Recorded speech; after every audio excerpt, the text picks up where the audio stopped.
اللهم صل على سيدنا أعوذ بالله من الشيطان الرجيم بسم الله الرحمن الرحیم۔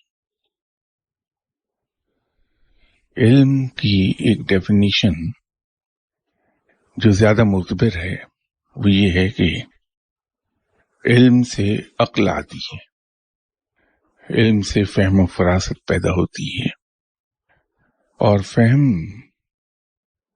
نام ہے کسی چیز کو سمجھ لینے کا۔ یہ تو اس کے لغوی معنی ہیں۔ اصطلاحی معنوں میں فہم سے مطلب عقل و دانش بھی لیا جاتا ہے، اور عقل و دانش ہمیں سکھاتی ہے صحیح اور غلط چیزوں میں تمیز کرنا، اچھی اور بری چیزوں میں تمیز کرنا۔ ایک زمانے میں خاصے نیک اور صاحب علم انسان سے خاصے میری قربت کے تعلقات تھے۔ بائی پروفیشن ایک کالج میں پروفیسر تھے، گورنمنٹ کالج میں، اور وہاں انگریزی پڑھاتے تھے۔ ان سے گفتگو کے دوران ایک دن بات ہو رہی تھی کچھ چیزوں پر، تو ان صاحب نے اپنا ایک بچپن کا قصہ سنایا کہ جب وہ کلاس 5 یا 6 کے اسٹوڈنٹ تھے، اس زمانے میں جناب حضرت مولانا اشرف تھانوی صاحب ان کے گھر پہ جا کے ٹھہرا کرتے تھے۔ جب کبھی بھی وہ سیالکوٹ جاتے تھے انہی کے گھر پہ قیام فرماتے تھے۔ ایک بار مولانا اشرف تھانوی صاحب تشریف لائے ہوئے تھے، اور ان صاحب کے والد مولانا اشرف تھانوی صاحب کے پاس بیٹھے تھے۔ یہ بھی گئے تو سلام کرنے کے بعد انہوں نے جناب حضرت مولانا اشرف تھانوی صاحب کی خدمت میں عرض کیا کہ حضور یہ فرمائیے کہ کافر میں اور مسلمان میں فرق کیا ہے؟ مولانا اشرف تھانوی صاحب چونکہ صاحب علم تھے، تو یہ دیکھ کے کہ بچہ بہت چھوٹی عمر کا ہے، کلاس 5 یا 6 کا اسٹوڈنٹ ہے، انہوں نے ان کی ذہنی سطح کے مطابق اس کا جواب دیا، اور یہ فرمایا کہ بیٹا، ایک کافر اور مسلمان میں وہی فرق ہے جو ایک اچھے اور ایک برے شخص میں ہوتا ہے۔ جس طرح سے کوئی برا شخص کسی اچھے انسان کو نیکی کرتے دیکھتا ہے تو فوراً یہ کہتا ہے کہ یہ شخص جو نیکی کر رہا ہے ضرور اس کے پیچھے اس کا کوئی ذاتی مفاد یا کوئی ذاتی موٹیوز ہیں اس کے، جبکہ اس کے برعکس کوئی نیک شخص جب کسی برے آدمی کو گناہ کرتے دیکھتا ہے تو کہتا ہے کہ اس بیچارے سے غلطی ہو گئی۔ کوئی نیک آدمی کبھی کسی برے شخص کو گناہ کرتے دیکھ کے یہ نہیں کہتا کہ یہ گناہگار ہے، یہی گناہ کر رہا ہے، وہ اسے الاؤنس دیتا ہے، اور اس الاؤنس کے تحت بہت پولائٹ ورڈز میں وہ اسے ڈسکرائب کرتا ہے کہ اس بیچارے سے غلطی ہو گئی، کیونکہ اس شخص کے اندر کی اچھائی اسے کسی کی کوئی بری چیز دیکھنے ہی نہیں دیتی۔ اگر بری چیز کوئی دکھائی دیتی ہے تو اسے اپنے نظر کا دھوکہ سمجھتا ہے۔ بالکل اسی طرح جب کوئی نیک انسان کسی کم نیک انسان سے ملتا ہے تو وہ نیک آدمی اس کی تعریف کرتا ہے کہ بہت اچھا انسان ہے اس سے جس سے میں ملا ہوں، اس کی برائی نہیں کرتا، اور وہ جھوٹ نہیں بول رہا ہوتا، وہ جنرلی کہتا ہے کہ یہ بڑا اچھا انسان ہے، اور سننے والے حیران ہوتے ہیں کہ جس انسان کو یہ اتنا اچھا گردانتا ہے ہم تو اسے جانتے ہیں اس میں ایسی خامیاں ہیں، ایسی شارٹ کمنگز ہیں اس کی۔ در حقیقت ہوتا کیا ہے کہ جب ہم کسی شخص سے ملتے ہیں تو جو کچھ اس آدمی کے اندر ہم دیکھتے ہیں، جس سے ہم ملے ہیں، اس آدمی کے اندر جو کچھ ہمیں دکھائی دیتا ہے وہ اس آدمی کے اندر کی چیزیں نہیں ہوتی جو ہمیں دکھائی دے رہی ہوتی، بلکہ وہ شخص ہمارے لیے آئینے کا کام کرتا ہے. ہماری اپنی کمزوریاں، خوبیاں، اچھائیاں، برائیاں ہمیں اس آدمی میں دکھائی دیتی. تو جب نیک آدمی کسی کم نیک آدمی سے ملتا ہے تو نیک آدمی کو اس کم نیک آدمی کے اندر اپنی ہی اچھائیاں دکھائی دیتی ہیں اور وہ اس کی تعریف کر رہا ہوتا ہے. یہ مقام وہ ہوتا ہے جہاں انسان پر علم غلبہ پالے، اور علم کے اس مقام پر پہنچ کے انسان کو اپنے اندر تو خامیاں دکھائی دیتی ہیں، دوسرے میں کوئی خامی دکھائی ہی نہیں دیتی، کیونکہ اس کا اپنا عکس جھلک رہا ہوتا ہے دوسروں کے اندر، اس کو اچھائیاں دکھائی دیتی ہیں سب. تو یوں کسی کے اندر کوئی برائی دکھائی نہیں دیتی، اپنی ذات میں برائیاں دکھائی دیتی ہیں، اور وہ اپنی برائیوں کو ٹھیک کرتا چلا جاتا ہے، دوسروں کو اچھا کہتا ہے، اپنے آپ کو برا گردانتا ہے، اور چونکہ مینٹلی اپنے آپ کو برا سمجھتا ہے، اپنی خامیوں پہ نظر رکھتا ہے، اپنی خامیاں دور کرتا چلا جاتا ہے. میں یہ سمجھا ہوں کہ اپنے اندر کی خامیاں دور کرنے کا آسان نسخہ یہ ہے کہ ہم جس شخص سے بھی ملیں اور اس کی جو جو چیز ہمیں اچھی لگے تو اس کو ایک لمحے کے لیے ہم یہ سوچ لیں کہ ہمیں یہ آدمی کیوں پسند آیا، اس کے اندر یہ خوبی ہے. تو اگر میرے اندر یہ خوبیاں پیدا ہو جائیں تو لوگ مجھے بھی اچھا سمجھیں گے، میں لوگوں کو بھانے لگوں گا، تو آدمی اپنے اندر وہ اچھائیاں پیدا کر لیتا ہے. بات علم سے شروع ہوئی تھی. ایک علم ہے جو ہم ایکوائر کرتے ہیں. میں آپ لوگوں سے ملتا ہوں، آپ سے بات چیت میری ہوتی ہے، آپ سے میں بہت سی چیزیں بزوں میں خود تو سیکھتا ہوں، دراصل پک کر رہا ہوتا ہوں. اگر کسی نے ایک اچھا جملہ کہہ دیا تو وہ جملہ میں نے پک کیا ہے، سیکھا نہیں اس سے، آپ سے سیکھا نہیں وہ، اور مختلف محفلوں میں وہ جملہ میں دوہرا دوں گا، لوگ واہ واہ کریں گے کہ شاہ صاحب نے بڑا خوبصورت جملہ کہہ دیا. لیکن اگر کوئی شخص مجھ سے اس جملے کے اجزاء ترکیبی معلوم کر لے، سب کس چیز نے آپ کو پرامپٹ کیا یہ جملہ کہنے پر اور یہ الفاظ چننے پر، میں پھر بات کو گھبانے لگوں گا تاکہ میرا پول نہ کھلے.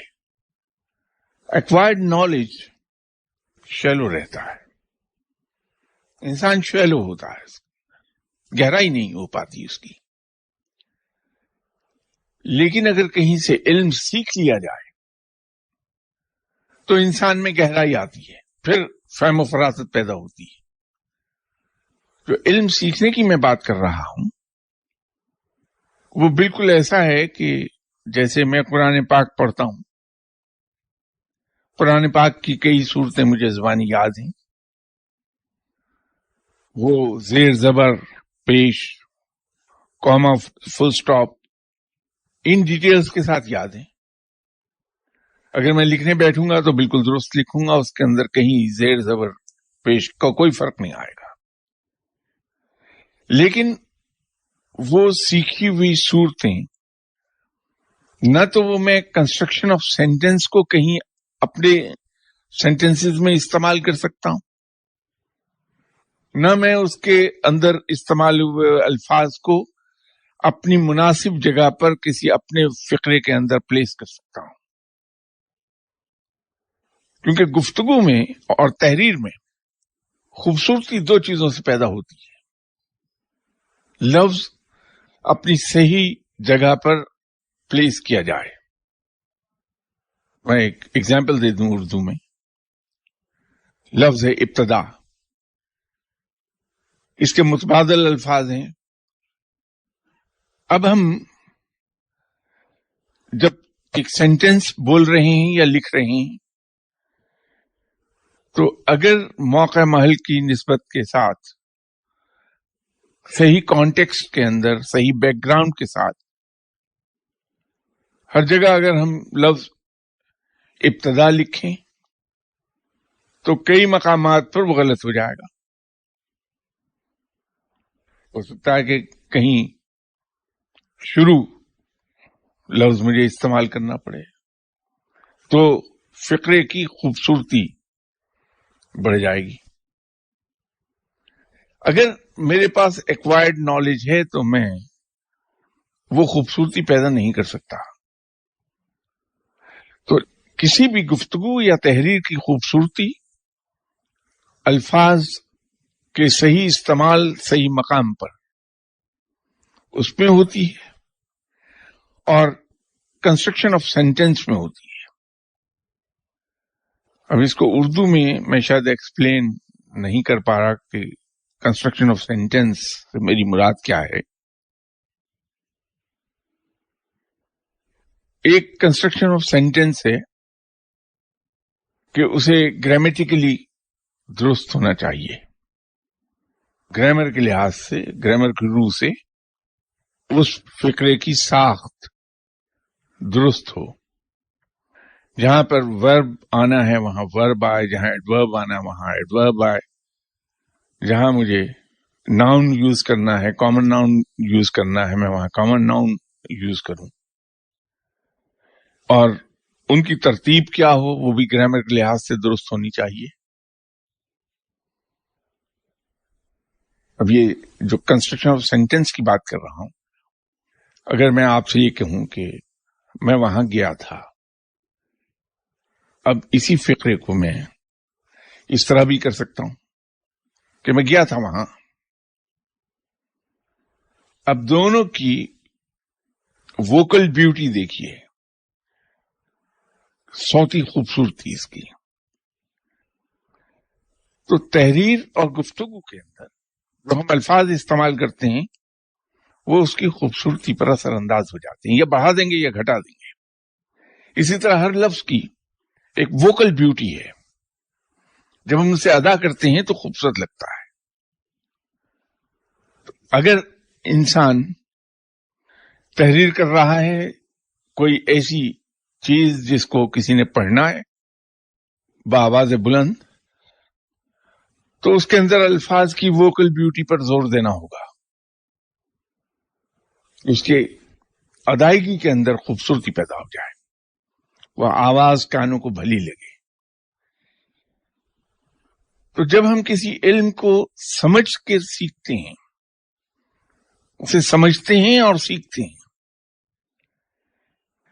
تو اس سے ہمارے اندر صلاحیت بیدار ہوتی ہے کہ اس سے ملتی جلتی سچویشن اگر پیدا ہو جائے تو وہاں وہ اپلائی کر کے ہم اسے سالو کر لیں. اور اگر وہ صرف نالج ایکوائر کیا ہے تو ویسی سچویشن ہوگی تو وہاں ہم وہ اپلائی کر لیں گے. اگر ویسی سچویشن نہیں ہوگی تو امپرووائز نہیں کر سکتے ہم کسی چیز کو. یہ فرق ہو جائے گا ایکوائرڈ نالج میں اور لرنڈ آدمی میں. یہ فرق ہے دونوں میں. اگر ہم مذہب کو، دین کو سمجھ لیں اور سیکھ لیں تو ہماری زندگی بڑی آسان ہو جائے گی. یہ جو ہمیں پرابلمز آتی ہیں، مثلا بمائے میرے ہم لوگ بولائے پھرتے ہیں کہ صاحب آج کل میرا کاروبار نہیں چل رہا، نقصان ہو رہا ہے. اگر میں نے کہیں رب تعالیٰ کی باتیں، اس کا کلام، اس کی گفتگو جو میں نے پڑھی بچپن سے لے کے اب تک، اسے سمجھا ہوتا، سیکھا ہوتا،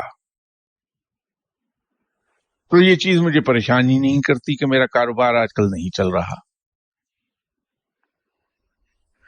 میں فوری طور پر جمع تفریق کر لیتا کہ میرے رب نے اپنے کلام کے ذریعے مجھے یہ بتایا ہے کہ ہم لوگوں کے درمیان دنوں کو پھیرتے رہتے ہیں.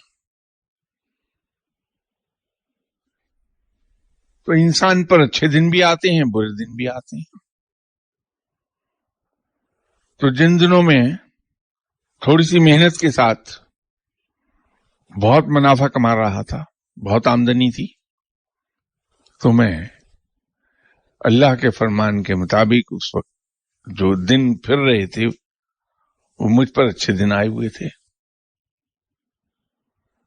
تو وقت گزر رہا ہے، وہ اچھے دن بیت گئے ہیں، اب مجھے مشکل دنوں کا سامنا کرنا پڑ رہا ہے. تو جیسے اچھے دن میرے نہیں رہے، برا وقت بھی گزر جائے گا، گھبرانے کی کیا بات ہے. اگر میں نے علم کو سمجھا اور سیکھا ہوتا تو اس کے نتیجے میں مجھے عقل نصیب ہو گئی ہوتی، اور وہ عقل مجھے یہ سکھاتی کہ یہ زندگی تمہاری ہے، یہ کاروبار بھی تمہارا ہے. اگر اچھے دن میں نے انجوائے کیے ہیں تو برا وقت بھی میں ہی بھگتوں گا، کوئی اور نہیں بھگتے گا. تو جب یہ علم مجھے سکھا دیتا تو میں بڑی خوش دلی سے ان مشکل حالات کو قبول کر لیتا، اور میں کسی دعا کرنے والے کے پاس جا کے بیٹھ کے گڑگڑا نہ رہا ہوتا، بلکہ میں اپنے رب سے کہتا کہ یا باری تعالیٰ تو بڑا مہربان رہا، مجھ ہمیشہ سے مہربان رہا ہے، اور آج بھی تو اتنا ہی مہربان ہے جتنا کل تھا. مجھے تیری صفات کہ تو غنی ہے، تو رحیم و کریم ہے، اس پر کوئی شبہ نہیں کبھی پیدا ہوا. تیری مہربانیاں اور تیری رحمتیں تو بے پایا ہیں، اس میں شک نہیں. لیکن مسئلہ یہ ہے کہ میں بہت کمزور ہو گیا ہوں، اور میں ان برے دنوں کی شدت کو برداشت کرنے کے قابل نہیں رہا. جہاں تو اتنی مہربانیاں فرماتا ہے وہاں ایک مہربانی اور کر دے، ان مشکل دنوں کو تو آسان دنوں میں بدل دے. تو یہ جو علم میں نے سیکھا ہوتا اگر، اور اس کے نتیجے میں مجھے عقل ملی ہوتی، تو مجھے عقل یہ سکھاتی تو میں کسی دعا کرنے والے کے سامنے بیٹھ کے نہ گڑ گڑاتا، بلکہ اپنے رب کے سامنے گڑ گڑاتا اور اس سے یہ عرض کرتا.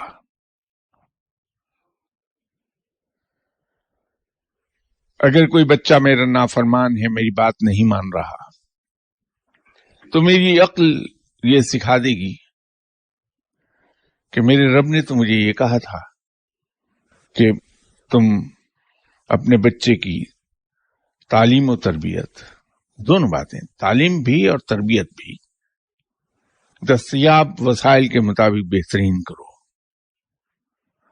تو شاید میں اس میں فیل کر گیا. تو اگر میں اپنے فرض میں فیل ہو گیا ہوں، اگر میں نے نماز چھوڑ دی ہے، تو اس کی قضا نماز میں ادا کروں گا، دعا کرنے والا میری جگہ قضا نہیں پڑھ سکتا. تو چونکہ قصور میرا ہے کہ میں نے اللہ کے حکم پر عمل نہیں کیا، تو میں بجائے اس کے کہ دعا کرنے والے کے پاس جا کے یہ کہتا رہوں کہ میرا بچہ میری بات نہیں مانتا، میرا بچہ تعلیم کی طرف توجہ نہیں دیتا، تو بہتر یہ ہے کہ میں اپنی کوتاہی کا کفارہ ادا کروں اور پہلے سے کہیں بڑھ کر اس پر توجہ دے دوں بچے پر، یہ ٹھیک ہو جائے گا. یہ میرا فرض تھا، نہ دعا والے کا فرض تھا، نہ تعویذ گنڈے والے کا، نہ کسی عملیات والے کا. یہ مجھے ہی ادا کرنا ہے. اپنی کوتاہیوں کی قضا میں ادا کروں گا اور کوئی نہیں کرے گا. تو علم ہمیں صحیح راستہ دکھا دیتا. اسلام جس پر ہم سب جس کے پیروکار ہیں، عمل پیرا تو آپ تو ہیں، میں اپنے بارے میں نہیں کہہ سکتا، لیکن پیروکار ہیں اس کو سمجھنے میں آسانی ہو جاتی. یہ سب باتیں آج مجھے آپ کی خدمت میں یوں عرض کرنا پڑی کہ ہم لوگ سبھی بمائے میرے ذرا ذرا سی پرابلمس کے لیے مارے مارے پھرتے ہیں. در حقیقت وہ پرابلمس ہے ہی نہیں، وہ تو زندگی کا حصہ ہیں. دقت جہاں آ رہی ہے ہمیں وہ یہ ہے کہ somehow or the other ہم سب لوگوں کے ذہن میں منحاص القوم ایک بات یہ آ گئی کہ میری زندگی میں کوئی دکھ اور تکلیف نہ ہو،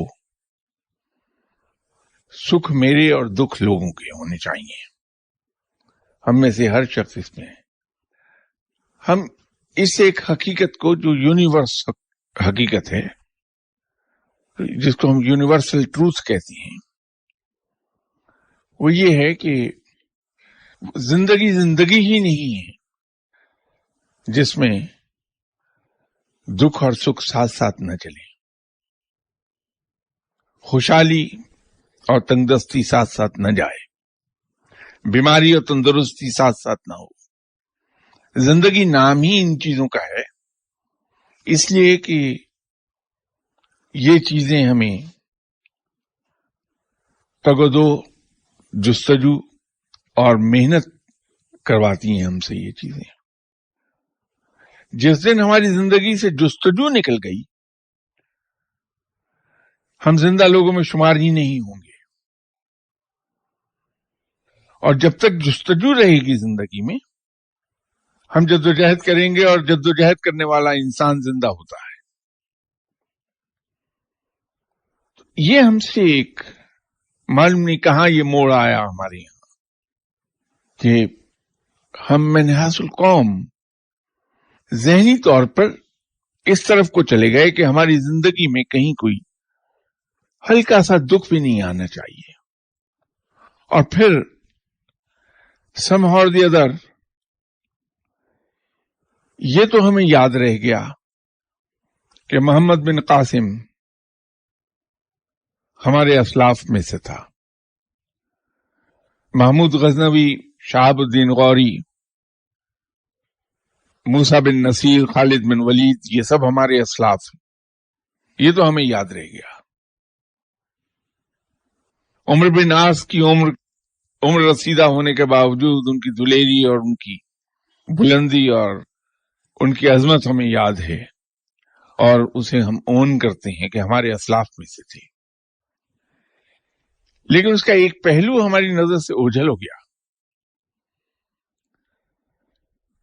وہ لوگ جنہیں ان کی اپنی زندگی ہی میں آپ صلی اللہ علیہ وسلم نے بشارت دے دی تھی کہ وہ جنت میں جائیں گے، وہ بھی، اور وہ لوگ بھی جن کو بڑے بڑے اعزاز نصیب ہو گئے اپنی زندگی میں، وہ صحابہ کرام بھی، وہ آدمی بھی جس کے پاس دنیا کا واحد شخص جس کو یہ اعزاز حاصل تھا کہ وہ دنیا کا اکلوتا شخص ہے جس سے خود آپ صلی اللہ علیہ وسلم نے اپنی امت کی بخشش کے لیے دعا کرنے کی گزارش کی ہے. یہ ایسی اعزازات حاصل ہونے کے باوجود ساری عمر جدوجہد کرتے رہے. وہ آدمی جو میزبان رسول صلی اللہ علیہ وسلم، وہ 90 سال کی عمر میں بھی قسطنطنیہ کو فتح کرنے کے لیے نکلے رہا، اور وہیں شہید ہو گیا، وہیں جان دے دی. 90 ایئرس کی ایج. کہاں مدینہ منورہ اور کہاں قسطنطنیہ جو آج کا استنبول ہے. جدوجہد کرتے رہے. ہم یہ پہلو ہماری نظروں سے ہم اوجھل کر جاتے ہیں، اس کو ہم بھول جاتے ہیں. somehow or the other بدقسمتی یہ ہو گئی کہ ہماری زندگی سے جدوجہد نکل گئی ہے، اور اس کی جگہ وظائف اور دعا نے لے لی. حتیٰ کہ مجھے نمازی بننے کے لیے بھی وظیفہ چاہیے. کسی دن اگر میرے کف میں کف لنکس لگتے لگتے 5 سیکنڈ سے 6 سیکنڈ لے لیں تو میں پریشان ہو جاتا ہوں کہ مجھ پہ جادو کر دیا کسی نے، اور میں فوراً کسی پیر صاحب کی خدمت میں چلا جاتا ہوں، وہاں 8 گھنٹے بیٹھوں گا یہ عرض کرنے کے لیے کہ میری باری آ جائے اور میں یہ عرض کر دوں کہ حضور یہ ذرا دیکھیے گا کس نے مجھ پہ جادو کیا. آج کف لنک جو ہے بائیں کف میں لگا رہا تھا، مجھے 5 سیکنڈ کے بجائے 6 سیکنڈ لگ گئے. یہ ضرور کوئی جادو ہوا ہے سر، دیکھیے تو آپ. وہ مجھے وظیفہ عطا فرما دیتے ہیں کہ روزانہ فجر کے بعد 1.5 گھنٹہ یہ وظیفہ پڑھو تو تمہارا کف لنک 5 سیکنڈ میں دوبارہ لگ جایا کرے گا. اب میں 1.5 گھنٹے کا وظیفہ بڑے اطمینان سے بیٹھ کے پڑھتا ہوں نماز فجر کے بعد. پہلے نماز فجر نہیں پڑھتا تھا، اس وظیفے کے پڑھنے کے لالچ میں نماز فجر بھی پڑھ لوں گا، ٹھنڈے پانی سے وضو بھی کر لوں گا صبح کے وقت سردیوں میں. لیکن وہ جو 1 سیکنڈ ایکسٹرا محنت ہوئی تھی وہ نہیں کروں گا کبھی میں. یہ اس طرح کے حالات پیدا ہو گئے ہوئے ہیں. یہ ایک چیز کو ظاہر کر رہی ہے کہ ہم نے کلمہ پڑھ تو لیا، کلمے کو سمجھا نہیں. ہم نے رب کو رازق کہا لیکن اسے جانا نہیں کہ وہ رازق ہے. ہم نے رب کو قادر مطلق کہا لیکن اس کو قادر مطلق سمجھا نہیں کبھی. ہمیں یہ خوف ہے کہ میرا رب تو موجود ہے لیکن کسی نے تعویذ کر کے میرا رزق باندھ دیا ہے معاذ اللہ. کون ہے جس کی یہ ہمت ہو کہ میرا رب مجھے رزق دینا چاہے اور اسے باندھ دے؟ میرا رب سب سے طاقتور ہے، اس کے ہوتے ہوئے کسی کی ہمت نہیں کہ اگر وہ رزق دینا چاہے تو کوئی اسے باندھ دے. مجھے یہ خوف رہتا ہے کہ مجھ پہ کسی نے جادو کر دیا، میری صحت خراب رہتی ہے. کبھی میرا دماغ ادھر نہیں جاتا کہ صحت تو میری خراب رہنی ہے. 2 بجے تک رات میں ٹی وی ڈرامے نہیں چھوڑتا، وہ دیکھتا ہوں، اس کے بعد سوتا ہوں صبح 10 بجے تک. اس کے بعد سارا دن بیٹھا ٹی وی دیکھ رہا ہوتا ہوں، اخبار پڑھتا ہوں، میگزین پڑھتا ہوں، لوگوں سے گپے مارتا ہوں. تو مسلز تو میرے لیتھارجک ہو ہی جائیں گے. جب مسلز لیتھارجک ہوں گے تو تمام سسٹم سلو ڈاؤن ہوتا چلا جائے گا، اور جب تمام میرے سسٹم سلو ڈاؤن ہوں گے، میرا میٹابولزم سلو ڈاؤن ہو جائے گا، تو نتیجہ تو بیماریوں کی صورت میں آ ہی جائے گا.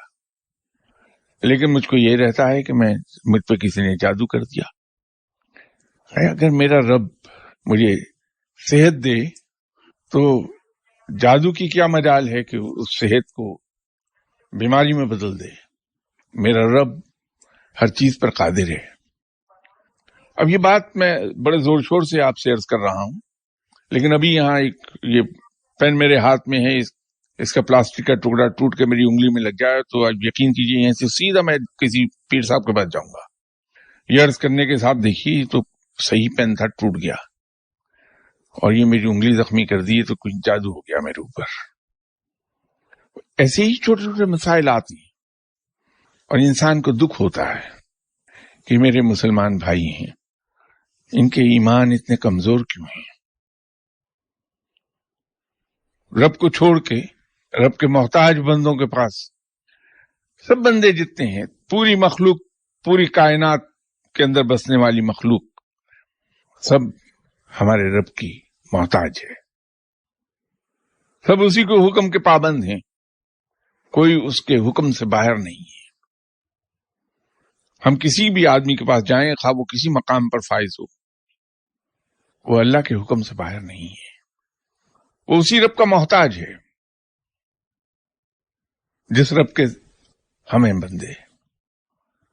اس نے بھی ہمارے لیے اسی رب کے حضور درخواست پیش کرنی ہے مہربانی کی، جس کے سامنے ہم درخواست پیش کر سکتے ہیں. تو ہم مارے دعا کرنے والوں کے پیچھے کیوں پھریں؟ یہ انسان کی عظمت کے منافی ہے یہ بات. ہاں، اگر ہمیں علم کی تلاش ہے تو جس طرح ہم اپنے ٹیچر